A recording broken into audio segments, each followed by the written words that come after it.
کیا جا رہا ہے۔ وزیر اطلاعات پنجاب اسما بخاری صاحبہ نے ہمیں جوائن کیا ہے، ان سے بات کریں گے۔ اسما بخاری صاحبہ، بہت ہی افسوسناک یہ واقعہ پیش آیا ہے، اور جو ترجمان ریسکیو 1122 بھی بتا رہے ہیں کہ اب تک جتنے بچے ریسکیو کیے گئے جن کو ملبے سے نکالا گیا ہے وہ پلس لیس ہیں، لیکن ہم امید کرتے ہیں کہ ہسپتال جا کے ان کو ابتدائی طبی امداد ملے۔ آپ کے پاس ابتدائی طور پر کیا معلومات ہیں اس واقعے سے متعلق؟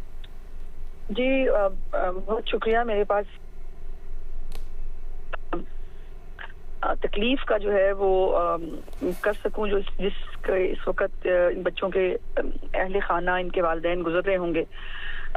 ابھی جو ہے وہ پہلی کانسنٹریشن یقیناً ان بچوں کو جو ہے وہ ملبے سے نکالنے کی ہے۔ ریسکیو 1122 جو ہے اس کو چیف منسٹر صاحبہ کی ہدایات ہیں، وہ مینولی جو ہے وہ ملبے میں سے بچوں کو نکالنے کی کوشش کر رہے ہیں تاکہ خدا نخواستہ کسی مشینری کے استعمال سے، یقیناً گھٹنے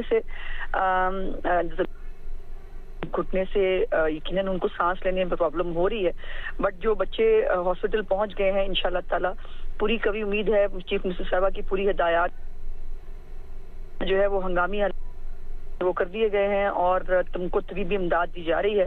ابھی میں کسی بھی قسم کا کوئی فگر آپ کو ابھی کنفرم نہیں کر سکتی، لیکن پوری کوشش ہے کہ انشاءاللہ تعالیٰ ان بچوں کو خیر خیریت سے اس ملبے سے نکالا جائے اور ان کی زندگیوں کی حفاظت کی جا سکے۔ اور اسما بخاری صاحب، یقین طور پر یہ ابھی بہت انیشل سٹیج ہے، لیکن اس پر بھی بات ہونا ضروری ہے کہ اتنی پرانی عمارت تھی اور پھر خستہ حال تھی، تو پھر اجازت کیسے ملی یہاں پر ٹیوشن سینٹر یا اکیڈمی بنانے کی؟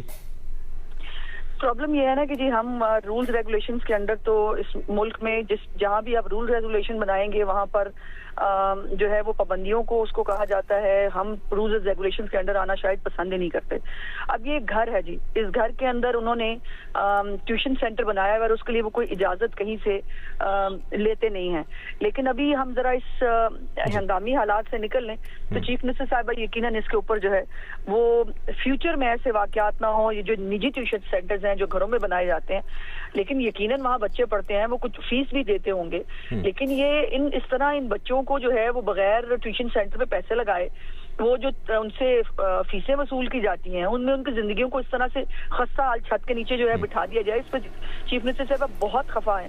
اور یہ ذرا ایک دفعہ اس سے ہم نکل لیں تو یقیناً رولز اور ریگولیشنز جو ہیں وہ اس کے اوپر بنانے کے لیے چیف منسٹر صاحبہ ہدایات جاری کریں گی۔ صحیح۔ اور افسوسناک خبر مزید سامنے آ رہی ہے، پولیس حکام کی جانب سے بتایا گیا ہے کہ کاہنہ میں ٹیوشن سینٹر کی چھت گرنے سے جاں بحق بچوں کی تعداد 8 ہو گئی ہے اور 15 سے زائد بچوں کے ملبے تلے دبے ہونے کی اطلاعات ہیں۔ امدادی کارروائیاں جاری ہیں اور یہ بالکل بھی افسوسناک خبر سامنے آ رہی ہے لاہور کا علاقہ کاہنہ، جہاں پر ٹیوشن سینٹر کی یہ چھت گری ہے۔